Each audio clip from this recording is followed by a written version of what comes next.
ನೋಡಿ, ಸಿದ್ದರಾಮಯ್ಯನವರು ಏನಾದರೂ ಮಾತಾಡಿದ್ರೆ ಬೇರೆ ಲೆವೆಲ್ಗೆ ಸೌಂಡ್ ಆಗುತ್ತೆ ಅಂತ ಹೇಳಿದ್ರಲ್ಲ, ಈಗ ಸೌಂಡ್ ಆಗೋ ಟೈಮ್ ಬಂದಿದೆ. ಇಲ್ಲಿವರೆಗೂ ಯಾಕೆ ಸೌಂಡ್ ಮಾಡ್ತಾ ಇರಲಿಲ್ಲ ಸಿದ್ದರಾಮಯ್ಯನವರು? ನೋಡಿ, ಅವರ ಬೆಂಬಲಿಗರು ಒಬ್ಬೊಬ್ಬರಾಗಿ ತಲೆದಂಡ ಆಗ್ತಲೇ ಹೋಯ್ತು. ಎಲ್ಲಿಂದ? ರಾಜಣ್ಣ, ಗೋವಿಂದರಾಜು, ಈಗ ಮೊನ್ನೆ ಜಬ್ಬಾರು, ನಸೀರ್ ಅಹಮದ್, ಇನ್ನು ಅಧಿಕಾರಿಗಳು ಬಿಡಿ, ಅದು ಲೆಕ್ಕಕ್ಕೆ ಇಲ್ಲ, ಅಷ್ಟು ಜನರು ತಲೆದಂಡ ಆಗಿದೆ. ಅಧಿಕಾರ ವಂಚಿತರಾದವರು ಎಷ್ಟೋ ಜನ. ಹೀಗಿದ್ದು ಕೂಡ ಸಿದ್ದರಾಮಯ್ಯನವರು ಮೌನ ವಹಿಸಿದ್ದು ಯಾಕೆ? ಒಂದು ಮಾತು ಕಾರಣ. ಯಾವ ಮಾತು? ಈಗ ಡಿ ಕೆ ಶಿವಕುಮಾರ್ ಹೇಳ್ತಿದ್ರಲ್ಲ, ಕೊಟ್ಟ ಮಾತು ಅಂತೇಳಿ. ಆ ಕೊಟ್ಟ ಮಾತಲ್ಲ, ಅವ್ರು ಹೇಳ್ತಾ ಇದ್ದು 2.5 ವರ್ಷ ಆದ್ಮೇಲೆ ಅಧಿಕಾರ ಬಿಟ್ಕೊಡ್ಬೇಕು ಅಂತೇಳಿ. ಆದರೆ ಸಿದ್ದರಾಮಯ್ಯನವರು ಇಷ್ಟೆಲ್ಲ ಆಗ್ತಾ ಇದ್ರು, ತಮ್ಮ ಬೆಂಬಲಿಗರ ಮೇಲೆ ಗದಾಪ್ರಹಾರ ಆಗ್ತಾ ಇದ್ರು ಕೂಡ, ಸ್ವತಃ ತಮ್ಮ ಮೇಲೆ, ತಮ್ಮ ಪತ್ನಿಯ ಮೇಲೆ ಮೂಢ ಹಗರಣದಂಥ ದೊಡ್ಡ ಹಗರಣದ ಆಪಾದನೆ ತಂದು ಕುಟುಂಬವನ್ನೇ ಬೀದಿಗೆ ಎಳೆದ್ರು ಕೂಡ, ಅಲ್ಲಿ ಮೈಸೂರಿನಲ್ಲಿ ಇವರ ಆಪ್ತ ಅಧಿಕಾರಿಗಳು ಅವರ ತಲೆದಂಡ ಆದರೂ ಕೂಡ ಸಿದ್ದರಾಮಯ್ಯನವರು ಮೌನ ವಹಿಸಿರೋದು ಯಾಕೆ? ಯಾವ ಮಾತದು? ಏನು ಕಾರಣ? ಈಗ ಮಾತಾಡೋ ಟೈಮ್ ಬಂದಿದೆ ಅಂದರೆ, ಸೌಂಡ್ ಆಗೋ ಟೈಮ್ ಬಂದಿದೆ ಅಂದರೆ ಯಾವಾಗ ಮಾತಾಡ್ತಾರೆ? ಎಸ್, ಆ ಎಲ್ಲ ವಿವರಗಳನ್ನ ಕೊಡೋ ಸಲುವಾಗಿಯೇ ನಾನು ಬಂದಿದ್ದೇನೆ. ಆತ್ಮೀಯರೇ, ವಾರ್ತೆ ವಿಶೇಷ ಕಾರ್ಯಕ್ರಮಕ್ಕೆ ಸ್ವಾಗತ. ನಾನು ವೀರೇಂದ್ರ ಉಪ್ಪುಂದ. ನೋಡಿ, 3 ವಿಷಯಗಳನ್ನ ನಾನು ಹೇಳ್ತಾ ಇದ್ದೀನಿ. ಒಂದು, ಸಿದ್ದರಾಮಯ್ಯನವರು ಮಾತಾಡುವಂಥ ಟೈಮ್ ಬಂದಿದೆ, ಯಾವ ಕಾರಣಕ್ಕೆ, ಹಾಗೂ ಯಾವಾಗ ಮಾತಾಡೋದು ಯಾವಾಗ. 3ನೇದು, ಯಾಕೆ ಇಲ್ಲಿಯವರೆಗೂ ಕೂಡ ಮಾತಾಡದೆ ಮೌನ ವಹಿಸಿದ್ದೆ ಯಾಕೆ? ಈಗ ರಾಜಣ್ಣ ಹೇಳ್ತಾ ಇದ್ರಲ್ಲ, ಅಸಹಾಯಕರಾಗಿದ್ದಾರೆ ಅಂತ ಹೇಳಿ. ಅಸಹಾಯಕರೇನಾಗಿಲ್ಲ. ಈಗ ಅದಾದ್ಮೇಲೆ ಮತ್ತೆ ಸ್ಪಷ್ಟನೆ ಕೊಟ್ಟರು ರಾಜಣ್ಣ, ಅವರು ಅಸಹಾಯಕರಾಗಿಲ್ಲ, ಸಹಾಯಕರಾಗಿದ್ದಾರೆ ಅಂದರು. ಅವರು ಅಸಹಾಯಕರೂ ಆಗಿಲ್ಲ, ಸಹಾಯಕರೂ ಆಗಿಲ್ಲ. ಅವರು ಒಂದು ರಾಜಕೀಯ ನಡೆಯನ್ನು, ಅತ್ಯಂತ ಸೂಕ್ಷ್ಮ ರಾಜಕೀಯ ನಡೆಯನ್ನು ಮುಂದಿಡ್ತಾ ಬಂದಿದ್ದಾರೆ. ಯಾಕೆ? ಅದು ಯಾವ ಸೂಕ್ಷ್ಮ ರಾಜಕೀಯ ನಡೆ? ಏನಕ್ಕೆ ಸಿದ್ದರಾಮಯ್ಯನವರು ಇಷ್ಟರ ಮಟ್ಟಿಗೆ ಸಹಿಸ್ಕೊಳ್ಳೋಂಥ ಅನಿವಾರ್ಯತೆ ಏನಿತ್ತು? ಬರೀ ಮುಖ್ಯಮಂತ್ರಿ ಕುರ್ಚಿಗೋಸ್ಕರನಾ? ಅದಷ್ಟೇ ಕಾರಣ ಅಲ್ಲ. ಮುಖ್ಯಮಂತ್ರಿ ಕುರ್ಚಿಯಿಂದ ಹೆಂಗೂ ಅವರು ಇಳಿಯಲ್ಲ ಅಂದರೆ ಇಳಿಸಕ್ಕೆ ಸಾಧ್ಯ ಇಲ್ಲ, ಅದು ಅವ್ರಿಗೆ ಗೊತ್ತಿದೆ. ಅದನ್ನು ಮೀರಿದ ಕಾರಣ ಇದೆ, ಅದನ್ನೇ ಹೇಳ್ತಾ ಇರೋದು ನಾ ಈಗ. ಮತ್ತು ರಾಜಣ್ಣ ಮತ್ತೊಂದು ಮಾತು ಹೇಳಿದ್ರೆ ಏನಂತ, ಅದಂತೂ ಬಿಡಿ, ತೀರಾ ಹಾಸ್ಯಾಸ್ಪದ. ಸಿದ್ದರಾಮಯ್ಯನವ್ರ ಮೇಲೆ ಮಾಟ ಮಂತ್ರ ಮಾಡಿಸ್ಬಿಟ್ಟಿದ್ದಾರೆ ಅಂದರು. ಯಾವ ಮಾಟನೂ ಇಲ್ಲ, ಮಂತ್ರನೂ ಇಲ್ಲ. ಸಿದ್ದರಾಮಯ್ಯನವರು ಅದನ್ನು ನಂಬೋದೂ ಇಲ್ಲ. ಇಲ್ಲಿ ಮಾತಿನ ಮಂತ್ರ ಕಾರಣ. ನಾನು ಹೇಳ್ತೀನಿ ಕೇಳಿ, ಮಾತಿನ ಮಂತ್ರ. ಯಾವ ಮಾತು? ಒಂದು ಮಾತು ಕೊಟ್ಟಿದ್ದಾರೆ ಸಿದ್ದರಾಮಯ್ಯನವರು. ಯಾರಿಗೆ? ಅದೇ ನನ್ನ 3ನೇ ಪಾಯಿಂಟ್. ಯಾರಿಗೆ ಯಾವ ಮಾತು ಕೊಟ್ಟಿದ್ದಾರೆ, ಹಾಗೂ ಆ ಮಾತು ಹೇಗೆ ಸಿದ್ದರಾಮಯ್ಯನವ್ರನ್ನ ಕಟ್ಟಾಕಿದೆ ಅನ್ನೋಂಥದ್ದು. ಈಗ ಮೊದಲನೇದಾಗಿ ನಾನು ಯಾವಾಗ ಮಾತಾಡ್ತಾರೆ ಅನ್ನೋದು ಹೇಳ್ತೀನಿ. ನೋಡಿ, ಮೇ 4ರ ಚುನಾವಣೆಯ ಫಲಿತಾಂಶದ ನಂತರ 5 ರಾಜ್ಯಗಳ ಚುನಾವಣೆಯ ಫಲಿತಾಂಶ ಬರುತ್ತೆ. ಮೇ 4ನೇ ತಾರೀಕು ಕರ್ನಾಟಕದ 2 ಬೈ ಎಲೆಕ್ಷನ್ದು ಬರುತ್ತೆ ಬಿಡಿ, ದಾವಣಗೆರೆ ದಕ್ಷಿಣ ಹಾಗೂ ಬಾಗಲಕೋಟೆ. ಆ ಮೇ 4ರ ಫಲಿತಾಂಶದವರೆಗೂ ಕಾಯ್ತಾರೆ. ಇಲ್ಲಿವರೆಗೂ ಬಹಳಷ್ಟು ಸಹಿಸ್ಕೊಂಡಾಗಿದೆ ಸಿದ್ದರಾಮಯ್ಯವರು. ಮೇ 4ರ ನಂತರ ಅಂತಿಮವಾಗಿ ಹೈಕಮಾಂಡ್ ಮುಂದೆ ಹೋಗಿ ಕೂತ್ಕೋತಾರೆ. ತಾವು ಏನು ಅಂದ್ಕೊಂಡಿದ್ದೀವೋ ಅದನ್ನು ಆಗಬೇಕು. ಸಂಪುಟ ಪುನರಚನೆ ಸೇರಿದಂತೆ ಮುಂದಿನ ವಿಧಾನಸಭಾ ಚುನಾವಣೆಯ ದೃಷ್ಟಿಯಿಂದ ಪಕ್ಷವನ್ನು ಸದೃಢಗೊಳಿಸುವ ನಿಟ್ಟಿನಲ್ಲಿ, ಸರ್ಕಾರವನ್ನು ಮತ್ತಷ್ಟು ಜನಪರ ಮಾಡುವ ನಿಟ್ಟಿನಲ್ಲಿ ಇಷ್ಟಕ್ಕೂ ನನಗೆ ಪರ್ಮಿಷನ್ ಕೊಡಬೇಕು ಅಂತ ಕೇಳ್ತಾರೆ. ಆಗ ಶುರು ಆಗುತ್ತೆ ಜಟಾಪಟಿ. ಡಿ ಕೆ ಶಿವಕುಮಾರ್ ಅವರು ಸುಮ್ಮನಿರ್ತಾರ? ಇಲ್ಲಿಯವರೆಗೂ ಹೇಗೆ ಸಚಿವ ಸಂಪುಟ ಪುನರ್ರಚನೆಗೆ ಅಡ್ಡಗಾಲು ಹಾಕ್ತಾ ಬಂದಿದ್ದಾರೋ ಆಗಲೂ ಆ ಪ್ರಯತ್ನ ಮಾಡ್ತಾರೆ. ಹಾಗೆ ಮಾಡಿದಾಗ್ಯೂ ಸಿದ್ದರಾಮಯ್ಯವ್ರು ಬಿಡೋದಿಲ್ಲ. ಆಗ ಆ ಘರ್ಷಣೆ ಇದೆಯಲ್ಲ, ಅದು ಯಾವ ಹಂತಕ್ಕೆ ಬೇಕಾದರೂ ಹೋಗ್ಬೋದು. ಆಗ ಸಿದ್ದರಾಮಯ್ಯವ್ರು ಮಾತನಾಡೋದೇ ಸುಮ್ಮನಿರಲ್ಲ. ಯಾಕಂದರೆ ಅದು ಕಟ್ಟ ಕಡೆಯ ಅವಕಾಶ ಅವ್ರಿಗಿರೋದು. ಮುಂದಿನ ವರ್ಷ ಎಲೆಕ್ಷನ್ ಇಯರ್. ಈ ಉಳಿದ 1 ವರ್ಷದಲ್ಲಿ ತಮ್ಮ ಸರ್ಕಾರದ ಇಮೇಜನ್ನು ಏನಾದರೂ ಸ್ವಲ್ಪ ಡ್ಯಾಮೇಜ್ ಆಗಿರೋದನ್ನು ಕಂಟ್ರೋಲ್ ಮಾಡ್ಕೋಬೇಕಂದ್ರೆ, ಇಮೇಜನ್ನು ವೃದ್ಧಿ ಮಾಡ್ಕೊಳ್ಳೋದು ಅಂತ ಹೇಳಲ್ಲ, ಆಗಿರೋ ಡ್ಯಾಮೇಜ್ ಕಂಟ್ರೋಲ್ ಮಾಡ್ಕೋಬೇಕು ಅಂದರೆ, ಹಾಗೆ ವೈಯಕ್ತಿಕವಾಗಿ ಸಿದ್ದರಾಮಯ್ಯನವರ ಇಮೇಜ್ಗೂ ಕೂಡ ಆಗಿರುವಂಥ ಡ್ಯಾಮೇಜ್ನ ಕಂಟ್ರೋಲ್ ಮಾಡ್ಕೋಬೇಕಂದ್ರೆ, ಮೇಕಪ್ ಮಾಡ್ಕೋಬೇಕಂದ್ರೆ ಇದು ಕಟ್ಟ ಕಡೆಯ ಅವಕಾಶ. ಅವರು ಪಟ್ಟಿಟ್ಕೊಂಡು ನಿಲ್ತಾರೆ. ಇದೇ ಟೈಮನ್ನು ಬಳಸ್ಕೊಂಡು ಡಿ ಕೆ ಶಿವಕುಮಾರ್ ಅವರು ಕೂಡ ಪಟ್ಟಿಟ್ಕೊಂಡು ನಿಲ್ತಾರೆ. ಆಯಿತು, ನನಗಾಗಿದ್ರೆ ಮುಖ್ಯಮಂತ್ರಿ ಪಟ್ಟ ಕೊಡಿ ಕೇಳ್ತಾರೆ. ಅವರು ಸಹಜವಾಗಿ ಕೇಳ್ತಾರೆ. ಈ ಕಡೆ ಸತೀಶ್ ಜಾರಕಿಹೊಳಿ KPCC ಅಧ್ಯಕ್ಷ ಪಟ್ಟದ ಒತ್ತಡವನ್ನು ಅವರು ಹಾಕ್ತಾರೆ. ಸೊ ಶುರು ಆಗುತ್ತಲ್ಲ, ಆಗ ಸಿದ್ದರಾಮಯ್ಯವರು ಸುಮ್ಮನೆ ಕೂರೋದಿಲ್ಲ.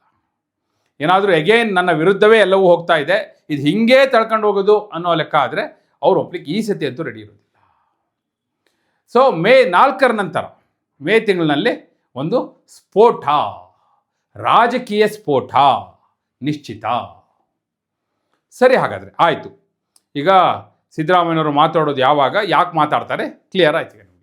ಹಾಗಾದರೆ ಇಲ್ಲಿಯವರೆಗೂ ಕಳೆದ 3 ವರ್ಷದಿಂದ ಎಲ್ಲವನ್ನೂ ಸಹಿಸ್ಕೊಂಡು ವಿಷಕಂಠನಾಗಿ 3 ವರ್ಷ ತಳ್ಳದ್ರಲ್ಲ, ಯಾವ ಕಾರಣಕ್ಕೆ? ಅದು ಯಾವ ಮಾತು? ನೋಡಿ, ನಿಮಗೆ ನೆನಪಿದ್ರೆ 2023ರಲ್ಲಿ ಅದೇ ಮೇ ತಿಂಗಳಲ್ಲಿ ಸಾರ್ವತ್ರಿಕ ವಿಧಾನಸಭಾ ಚುನಾವಣೆಯ ಫಲಿತಾಂಶ ಬಂದಾಗ ಡೆಲ್ಲಿಗೆ ಹೋದರು. 1 ವಾರ ನಡೀತು ಮ್ಯಾರಥಾನ್ ಮೀಟಿಂಗ್. ಅದಾದ ಮೇಲೆ ಅಂತಿಮವಾಗಿ ಡಿ ಕೆ ಶಿವಕುಮಾರ್ ಏನೇ ಪಟ್ಟು ಹಾಕಿದ್ರು, ಏನೇ ಹಗ್ಗ ಜಗ್ಗಾಟ ಮಾಡಿದ್ರು, ಕಡೆಗೂ ಸಿದ್ದರಾಮಯ್ಯನವರೇ ಮುಖ್ಯಮಂತ್ರಿ ಅಂತಲೇ ಹೈಕಮಾಂಡ್ ಡಿಸೈಡ್ ಮಾಡ್ತು. ಆದರೆ ಡಿ ಕೆ ಶಿವಕುಮಾರ್ ಅಷ್ಟು ಸುಲಭವಾಗಿ ಒಪ್ಲಿಕ್ಕೆ ರೆಡಿ ಇರಲಿಲ್ಲ. ಅದೇ ಕಾರಣಕ್ಕಾಗಿ ತಮಗೆ ಏನು ಬೇಕು ಎಲ್ಲವನ್ನೂ ಕೂಡ ಮುಖ್ಯಮಂತ್ರಿ ಪಟ್ಟವನ್ನು ಅವ್ರಿಗೆ ಬಿಟ್ಕೊಡೋದಾದರೆ ತಾನು ಹೇಳಿದ್ದೀವೆಲ್ಲವೂ ಆಗಬೇಕು ಅಲ್ಲಿ ಪಟ್ಟಿಟ್ಕೊಂಡು ನಿಂತರು, ಏನೇನು ಸಾಧ್ಯವೋ ಅವೆಲ್ಲವನ್ನೂ ಗಿಟ್ಟಿಸ್ಕೊಂಡ್ರು. ಆ ಹಂತದಲ್ಲಿ ಹೈಕಮಾಂಡ್ ಮೇಲೆ ಅವ್ರು ಹಾಕಿದಂಥ ಒಂದು ಒತ್ತಡ ನೋಡಿ, ಸಿದ್ದರಾಮಯ್ಯನವರು ನನ್ನ ಮಾತಿಗೆ ಬೆಲೆ ಕೊಡಬೇಕು, ಅವ್ರು ನನ್ನ ಡೋಂಟ್ ಕೇರ್ ಮಾಡ್ಕೊಂಡು ಹೋದರೆ ನಾನು ಕೇಳೋನಲ್ಲ ಅನ್ನೋ ಮಾತನ್ನು ಹೇಳಿದರು. ಸೊ ಹೀಗಾಗಿ ಇದನ್ನು ರಣದೀಪ್ ಸಿಂಗ್ ಸುರ್ಜೇವಾಲಾ ಅವರು ರಾಹುಲ್ ಗಾಂಧಿ ಅವ್ರ ಗಮನಕ್ಕೆ ತಂದಾಗ ರಾಹುಲ್ ಗಾಂಧಿ ಅವರು ಒಂದು ಮಾತನ್ನು ಹೇಳಿದ್ರು ಸಿದ್ದರಾಮಯ್ಯನವರಿಗೆ. ನೋಡಿ, ಆ ಒಂದು ಮಾತೆ ಇಲ್ಲಿಯವರೆಗೂ ಸಿದ್ದರಾಮಯ್ಯನವರು ವಿಷಕಂಠನಾಗಿ ತಿಳ್ಕೊಂಡು ಬರ್ಲಿಕ್ಕೆ ಕಾರಣ. ಬೇರೆ ಯಾರೂ ಕಾರಣ ಅಲ್ಲ, ರಾಹುಲ್ ಗಾಂಧಿಯವರೇ ಕಾರಣ. ರಾಹುಲ್ ಗಾಂಧಿಯವರ ಆ ಮಾತೇ ಕಾರಣ, ಬೇರೆ ಯಾವುದೂ ಅಲ್ಲ. ಬೇರೆ ಯಾವುದಕ್ಕೂ ಅವ್ರು ಕೇರ್ ಮಾಡೋರು ಅಲ್ಲ. ಆದರೆ ಹೈಕಮಾಂಡ್ ಹೇಳಿದ್ರೆ ಸಿದ್ದರಾಮಯ್ಯನವರು ಆ ಲಕ್ಷ್ಮಣ ರೇಖೆಯನ್ನು ದಾಟೋದಿಲ್ಲ. ಇದು ಡಿ ಕೆ ಶಿವಕುಮಾರ್ ಅವ್ರಿಗೂ ಚೆನ್ನಾಗಿ ಗೊತ್ತಿದೆ. ಅದಕ್ಕೆ ಅವ್ರು ಏನು ಮಾಡ್ತಾರೆ, ಸಿದ್ದರಾಮಯ್ಯನವರು ಆಪ್ತರನ್ನೆಲ್ಲ ಹೊಡಿಬೇಕಿದ್ರೆ ಸುಮ್ಮನೆ ಹೊಡೆದಿಲ್ಲ. ಅವರು ತುಂಬ ಪ್ಲ್ಯಾನ್ ಮಾಡಿಬಿಟ್ಟು ಎಲ್ಲವೂ ಕೂಡ ಡೇ ಟು ಡೇ ಹೈಕಮಾಂಡ್ಗೆ ರಿಪೋರ್ಟ್ ಹೋಗೋ ಥರ ನೋಡ್ಕೊಂಡು, ಹೈಕಮಾಂಡ್ ಮುಂದೆ ರಿಪೋರ್ಟ್ ಹೋಗಿ ಹೈಕಮಾಂಡ್ಗೆ ಕನ್ವಿನ್ಸ್ ಆಗಿ ಹೈಕಮಾಂಡ್ ಸಿದ್ದರಾಮಯ್ಯವ್ರಿಗೆ ಡೈರೆಕ್ಷನ್ ಕೊಡಬೇಕು, ಆ ರೀತಿ ಪ್ಲಾನ್ ಮಾಡಿದ್ದಾರೆ. ಸೊ ಹಾಗೆ ಹೈಕಮಾಂಡ್ ಡೈರೆಕ್ಷನ್ ಕೊಟ್ಟಾಗ ಸಿದ್ದರಾಮಯ್ಯನವರು ಅನಿವಾರ್ಯ ಅದನ್ನು ಇಂಪ್ಲಿಮೆಂಟ್ ಮಾಡಲೇಬೇಕು, ಮಾಡಿದ್ದಾರೆ. ಆ ರೀತಿಯಾಗಿ ಅದು ರಾಜಣ್ಣ ಕೇಸ್ ಆಗಿರ್ಬೋದು, ಗೋವಿಂದರಾಜು ಕೇಸ್ ಆಗಿರ್ಬೋದು, ಈಗ ದಾವಣಗೆರೆ ದಕ್ಷಿಣದ ಹಿನ್ನೆಲೆಯಲ್ಲಿ ನಜೀರ್ ಹಾಗೂ ಜಬ್ಬಾರ್ ಅವ್ರ ಕೇಸ್ ಆಗಿರ್ಬೋದು, ಎಲ್ಲ ಪ್ರಕರಣದಲ್ಲೂ ಇದೇ ತಂತ್ರವನ್ನೇ ಅವ್ರು ಬಳಸಿರುವಂಥದ್ದು ಡಿ ಕೆ ಶಿವಕುಮಾರ್, ಹಾಗೂ ಅವರು ಸಕ್ಸೀಡ್ ಆಗಿದ್ದಾರೆ. ಸೊ ಅಲ್ಲಿಗೆ ಸಿದ್ದರಾಮಯ್ಯನವರ ವೀಕ್ನೆಸ್ ಏನು, ಹೈಕಮಾಂಡ್ನ ಮಾತು. ಸೊ ಹೈಕಮಾಂಡ್ ಹೇಳಿದಂಥ ಮಾತೇನು? ಮತ್ತೊಂದು ನೋಡಿ, ಸೂಕ್ಷ್ಮವಾಗಿ ಗಮನಿಸಿ, ಡಿ ಕೆ ಶಿವಕುಮಾರ್ ಅವರು ತಾವೇ ಸ್ವತಃ ಮುಂದೆ ನಿಂತು ತಮ್ಮ ಬಲವನ್ನು ಪ್ರದರ್ಶನ ಮಾಡಲಿಕ್ಕೆ, ತಾನು ಇನ್ನೂ ಶಕ್ತಿಯಲ್ಲಿ ತೋರಿಸ್ಕೊಳ್ಳಿಕ್ಕೆ, ಹಾಗೂ ಸಿದ್ದರಾಮಯ್ಯನವರ ಬೆನ್ನಿಂದೆ ಇರೋರನ್ನೆಲ್ಲ ಚದುರಿಸಲಿಕ್ಕೆ, ಅವ್ರನ್ನ ಹೊಡಿಲಿಕ್ಕೆ ತಾವೇ ಮುಂದೆ ನಿಂತು ಸ್ಟ್ರಾಟಜಿ ಮಾಡ್ತಾರೆ, ತಾವೇ ಮೈಮೇಲೆ ಹೇಳ್ಕೊತಾರೆ. ಈಗ ಮುಸ್ಲಿಂ ವಿರೋಧಿ ಅಂತಲೇ ಅವರಿಗೆ ಹಣೆಪಟ್ಟಿ ಬಂದಿರೋದು, ಆದರೂ ಅವ್ರು ಅದನ್ನು ಎದುರಿಸಲಿಕ್ಕೆ ರೆಡಿ ಇದ್ದಾರೆ, ಅದನ್ನು ಜೀರ್ಣಿಸ್ಕೊಳ್ತಾರೆ, ಅವರು ಡೈಜೆಷನ್ ಮಾಡ್ಕೊತಾರೆ. ಆದರೆ ಸಿದ್ದರಾಮಯ್ಯನವ್ರ ಟೀಮಲ್ಲಿ ಆ ರೀತಿ ಯಾರು ತಗೊಳ್ಳೋರಿದ್ದಾರೆ?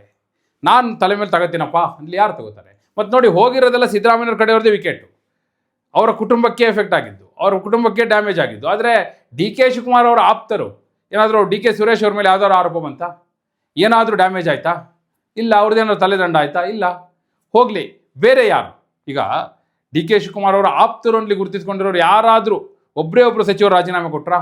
ಒಬ್ಬರೇ ಒಬ್ಬರು ತಲೆದಂಡ ಆಯಿತಾ? ಎಲ್ಲ ನಿಗಮ ಮಂಡಳಿ ಮತ್ತೊಂದು ಸ್ಥಾನಮಾನ ಎಲ್ಲ ಸಿಕ್ಕಿರೋದು ಡಿ ಕೆ ಶಿವಕುಮಾರ್ ಅವ್ರ ಬೆಂಬಲಿಗರಿಗೆ.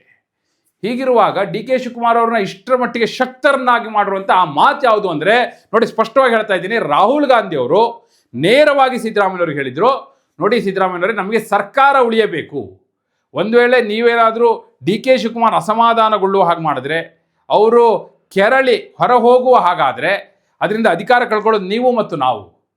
ಹೀಗಾಗಿ ಯಾವುದೇ ಕಾರಣಕ್ಕೂ ನಾವು ಅಧಿಕಾರ ಕಳ್ಕೋಬಾರ್ದು, ಅಧಿಕಾರ ನಮ್ಮ ಕೈಯಲ್ಲಿ ಉಳಿಬೇಕು, ಕರ್ನಾಟಕದ ರಾಜ್ಯ ಸರ್ಕಾರ ಅಧಿಕಾರದಲ್ಲಿ ಇರಬೇಕು. ಹಾಗಿರಬೇಕು ಅಂದರೆ ನೀವು ಡಿ ಕೆ ಶಿವಕುಮಾರ್ ಅವ್ರನ್ನ ಕಾನ್ಫಿಡೆನ್ಸಿಗೆ ತಗೋಬೇಕು, ವಿಶ್ವಾಸಕ್ಕೆ ತೆಗೆದುಕೊಳ್ಬೇಕು, take him in to confidence ಅನ್ನುವಂಥ ಮಾತನ್ನು ರಾಹುಲ್ ಗಾಂಧಿ ನೇರವಾಗಿ ಹೇಳಿದರು. ಆ ಮಾತೆ ಮುಖ್ಯವಾದ ಕಾರಣ, ಸಿದ್ದರಾಮಯ್ಯವರು ಇಲ್ಲಿಯವರೆಗೂ ತಾಳ್ಮೆಯಿಂದ ಇರಲಿಕ್ಕೆ ಕಾರಣ ರಾಹುಲ್ ಗಾಂಧಿಯವರ ಆ ಒಂದು ಮಾತು. ಈಗ ನೀವು ಹೇಳಿ, ಸಿದ್ದರಾಮಯ್ಯನವರ ಇಲ್ಲಿಯವರೆಗಿನ ಮೌನ ರಾಹುಲ್ ಗಾಂಧಿಯವರ ಮಾತಿನ ಹಿನ್ನೆಲೆಯಲ್ಲಿ ಸರಿಯೋ ತಪ್ಪು? ನಿಮ್ಮ ಅಭಿಪ್ರಾಯವನ್ನು ಕಮೆಂಟ್ ಮೂಲಕ ತಿಳಿಸಿ. ಹಾಗೆ ನೀವು ಇನ್ನೂ ವಾರ್ತೆ ಚಾನಲ್ನ ಸಬ್ಸ್ಕ್ರೈಬ್ ಮಾಡಿಲ್ಲ ಅಂದರೆ ಈಗಲೇ ಸಬ್ಸ್ಕ್ರೈಬ್ ಮಾಡಿ. ಧನ್ಯವಾದ.